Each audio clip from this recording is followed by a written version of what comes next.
Alors que les combats et les bombardements se poursuivent en Ukraine, l'armée ukrainienne affirme ce matin que la Russie ralentit le rythme de l'offensive. Je cite, « Au même moment, des pourparlers, je vous le disais, s'engagent à la frontière biélorusse ».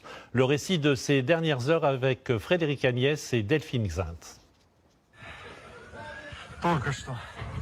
Le souffle court, un habitant de Tcherkiv filme ce quartier résidentiel dévasté. La ville, située à 150 km au nord de Kiev, a été la cible de bombardements nourris la nuit dernière.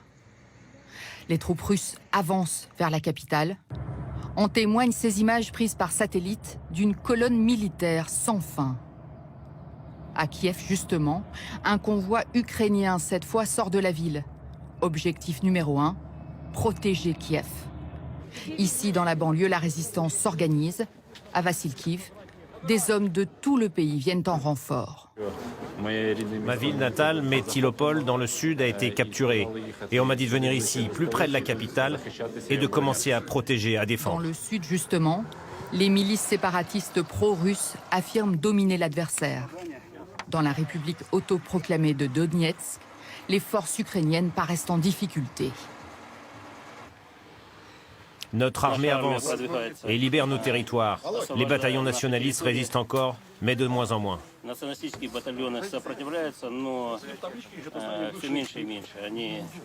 L'Ukraine, toujours prise en étau du nord au sud via l'est.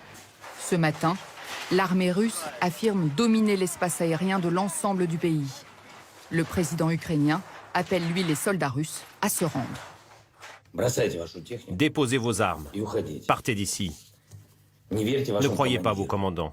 Ne croyez pas vos propagandistes. Sauvez vos vies, tout simplement. Le président Zelensky qui demande en urgence l'intégration de l'Ukraine à l'Union européenne. À la frontière avec la Biélorussie, les pourparlers ont débuté en fin de matinée entre ministres russes et ukrainiens. La Russie affirme vouloir trouver un accord. L'Ukraine réclame un cessez-le-feu. En 5 jours, cette guerre a déjà fait de nombreuses victimes civiles.